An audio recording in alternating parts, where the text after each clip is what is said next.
My sister stole my husband and confessed at the family dinner. What would you do in my place?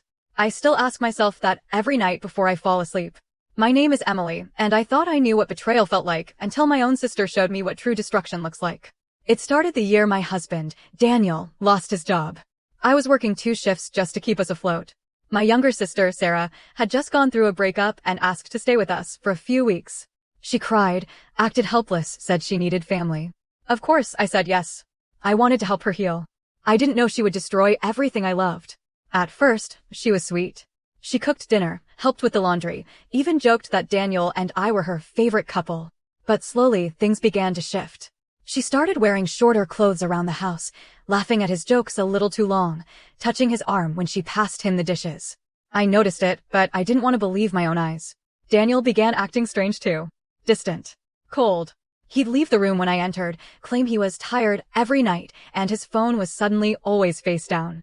One night, I woke up to get water, and I heard something, whispers, movement, from the living room. I froze. I wanted to tell myself I was imagining things. But I wasn't. For weeks, I felt something was off, but every time I asked, Sarah would burst into tears, saying, "You think I'd ever hurt you? You're my sister." And Daniel would shake his head like I was crazy. They gaslit me so well that I began to doubt my sanity. Until one night, the night everything broke.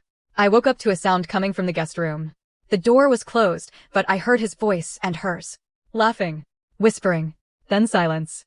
Then the sound that burned itself into my memory forever. I stood there, frozen, my hands shaking. My heart didn't just break, it stopped. I didn't confront them that night.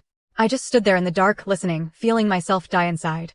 In the morning, they both acted normal. As if nothing happened. I looked at them, and they both smiled. That was the moment I realized I was living in a house full of ghosts, and I was the only one still human. A few days later, my mother invited us to dinner. I didn't want to go, but Sarah insisted.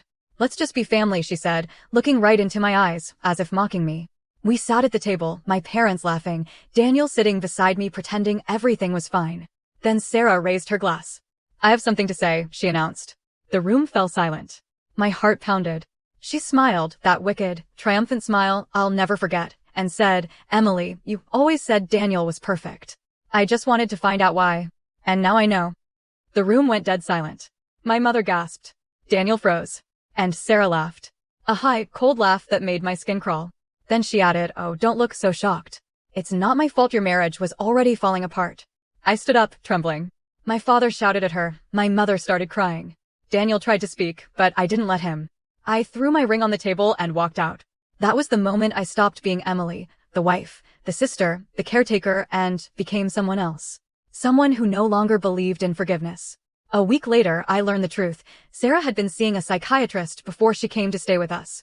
She had a history of manipulation, obsession, and something darker. My mother found the papers. She had been diagnosed with a borderline personality disorder. Suddenly everything made sense. Her crying, her jealousy, her twisted need to take what was mine. But even now, when I close my eyes, I still hear her voice from that dinner table whispering, "He chose me." And that's the part that hurts most, not because he did, but because for a moment, I believed her.